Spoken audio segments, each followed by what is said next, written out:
A paz do Senhor Jesus, meus queridos irmãos, eu sou o pregador Manassés, seja muito bem-vindo ao nosso humilde canal. E no vídeo de hoje nós vamos tirar mais uma dúvida sobre masturbação. Algo um tanto constrangedor para se falar, se conversar e responder essa pergunta, né? Isso é pecado, não é pecado? E uma vez sendo pecado, como que eu faço, ou como que você faz para se libertar desse mal. Amém? Você gostando do vídeo, dá um like no vídeo, se inscreve no canal e compartilha com seus amigos nas redes sociais, tá bom? Bom, é claro que masturbação é pecado, tá? É claro que é pecado. E vamos na Bíblia para ver um texto que nos revela por que que isso é pecado. No livro de Mateus, no capítulo 5, versículo de número 28. E eu imagino que você já conhece esse texto, tá? Mas eu quero ler esse texto e eu quero te explicar algumas coisas aqui. Vamos lá. Jesus diz assim: Eu, porém, vos digo: qualquer que olhar para uma mulher com intenção impura no coração já cometeu adultério com ela. Tá? Jesus, nesse versículo aqui, ele está atualizando ou interpretando corretamente a lei. Por quê? Porque os doutores, os fariseus, o povo da época interpretava a lei de Moisés um tanto mais literal. Né? Quando a lei de Moisés diz assim, não cometerás adultério, então eles imaginavam que esse adultério era somente no ato físico. E uma vez que a pessoa não está cometendo adultério fisicamente, se envolvendo com outra pessoa, com uma mulher casada, tendo uma relação fora do casamento, então ela está cumprindo a lei. Mas Jesus chega e diz para eles: vocês não estão cumprindo a lei, porque a lei é muito mais além disso. Né? A lei é muito mais profunda do que isso. Então ele pega e dá a interpretação certa da lei. Ele fala que se você olhar para uma mulher com uma intenção ruim, com uma intenção impura, então você já cometeu adultério no seu coração com essa mulher. Então, esse é o pecado, né, o principal pecado que você está cometendo contra o Senhor, né, infringindo a palavra do Senhor. Esse é o principal pecado que você está cometendo no seu pensamento. Só que outra questão é que a Bíblia ela condena não só o adultério, como também condena a fornicação. Ou seja, o que é a fornicação? É o ato sexual antes do casamento. Então, se existe adultério no coração, somente em pensamento, também existe fornicação no coração, somente em pensamento. Então, é por isso que a masturbação se constitui, então, um pecado, porque ninguém começa a praticar isso sem pensar alguma coisa, sem olhar para uma mulher, sem fazer alguma coisa. Agora, tem jovem que ele se acha esperto e ele vai dizer assim: eu consigo me masturbar sem pensar em nada, eu consigo me masturbar sem precisar ver nada na internet, sem precisar ver revista, nem foto, nem olhar para ninguém. Ah, é mesmo? Consegue? Pois é. Eu vou ler outro texto para você. Evangelho de João, capítulo 8, é bem conhecido. Versículo 38, tá? Aí eu vou te explicar por que que você consegue fazer isso. E por que que mesmo assim é pecado. Não é porque você não está pensando em nada que não deixa de ser pecado, tá? Olha só. João 8, 34. Diz assim: Disse Jesus, em verdade vos digo, que todo aquele que comete pecado é escravo do pecado. Sabe qual que é o seu problema? É que você já se acostumou tanto com esse pecado que você está servindo a ele.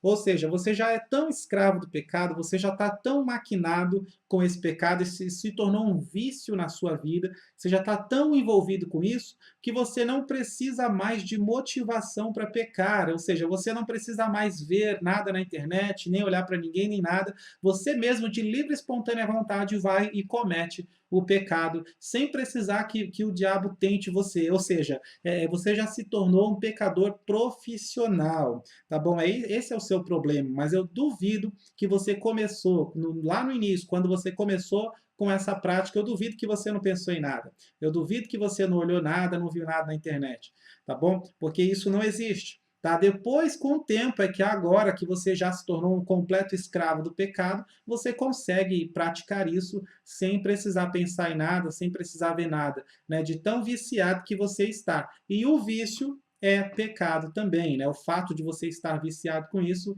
né, já acumula um outro pecado aí na sua ficha. Lá em 1 Coríntios 6,12, Paulo diz: todas as coisas são lícitas, mas nem tudo convém. Todas as coisas são lícitas, mas eu não me deixarei dominar por nenhuma delas. Então, de um jeito ou de outro, de todas as formas, a prática da masturbação é sim um pecado, tá bom? Então, agora, para quem está passando por isso, né? Porque todo mundo assim, todos os homens passam por esse problema na adolescência, tá bom? Então você que está na adolescência, você que está passando por isso, como que faz para se libertar? É muito simples. Primeiro, você tem que querer se libertar, tá bom? Porque hoje em dia tem muita gente que não quer se libertar, ele quer se libertar de mim, né? Daquele que está aqui te corrigindo. Você quer se libertar das pessoas que te repreendem, das pessoas que dizem para você, você está pecando, você quer se libertar delas e encontrar alguém que concorde com você. Então, hoje em dia é muito normal você ver pessoas assim, né? Isso não é crente de verdade, isso nunca foi crente, não. A pessoa que fica mudando de igreja, mudando de pastor, até achar um pastor que concorda com o pecado dela. Tá? Isso nunca foi crente, isso não entra no céu, não. Você está defendendo o pecado, né? Jesus é o nosso advogado diante do inimigo e você está virando advogado de Satanás. Vamos lá. Para você se libertar, você tem que primeiro querer se libertar. Ou seja, quando eu falo querer se libertar, é a questão do arrependimento. Tá? Como que é o arrependimento? Ele começa com uma tristeza, você vai ficando triste, cada vez mais triste, porque pecou contra o Todo-Poderoso Deus dos céus. Você pecou contra o Criador dos céus e da terra, aquele que te deu a vida, aquele que, se não fosse ele, você não estaria aí respirando, não estaria vivo agora, tá? Aquele que já te ajudou, te salvou, já te livrou de muitas coisas, quem sabe até já te curou de enfermidades, de doenças, abençoou seus pais, abençoou sua família, te deu um lar, te deu tudo que você tem hoje, você está pecando contra ele. Então, o arrependimento é necessário, né? É necessário que haja arrependimento sincero e verdadeiro, e isso começa com uma tristeza, né? Você fica triste por causa das suas ações, por causa de você mesmo. E uma vez arrependendo-se, você assume a culpa pelo seu pecado. E a Bíblia diz que aquele que confessa e deixa alcança misericórdia. Então, se você tem que olhar e ver, eu me arrependo disso, eu me preocupo pelo menos com isso, né? Eu estou me entristecendo com isso está me entristecendo. Então, analisa isso na sua vida. Está te entristecendo? Então, que essa tristeza, em nome de Jesus, te leve ao arrependimento, tá bom? Porque o arrependimento depende do homem e não de Deus, tá? Mas é importante você se manter firme, aprendendo, lendo, estudando a palavra do Senhor, para que isso venha gerar cada vez mais arrependimento em você. Então, uma vez tendo esse arrependimento, é o sinal de que você realmente, né, do fundo do seu coração, você quer parar com isso, você quer deixar de pecar. Então, agora você começa a lutar contra isso. É claro que o perdão que nós recebemos, né, quando nos arrependemos, alcançamos o perdão de Deus, o perdão de Jesus Cristo, o sangue de Jesus Cristo, seu Filho, nos limpa, nos purifica de todo pecado. É claro que isso é instantâneo, isso acontece imediatamente. Quando você se arrepende, confessa a Deus, pede perdão ao Senhor, o Senhor ele te perdoa se houver, de fato, arrependimento verdadeiro no seu coração. Então, isso tranquilo, mas o problema é depois, e amanhã, e depois de amanhã. Então nós temos que manter a nossa santidade, e você vai conseguir isso através do jejum e da oração, tá bom? Do jejum e da oração.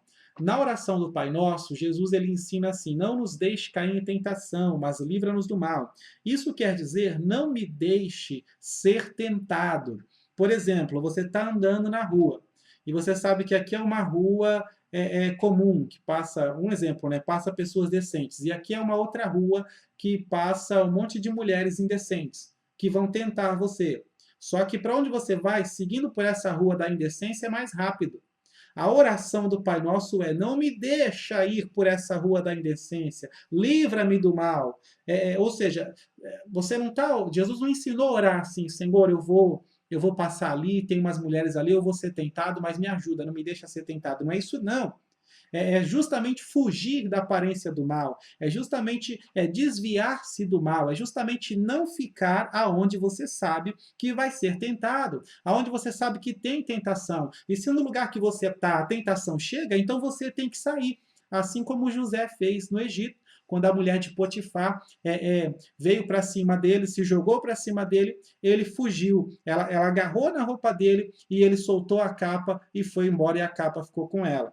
Tá? Ou seja, fugir da aparência do mal. Então, através do jejum e da tentação, você vai alcançar essa vitória e se libertar desse vício, se libertar desse mal, em nome de Jesus. Amém?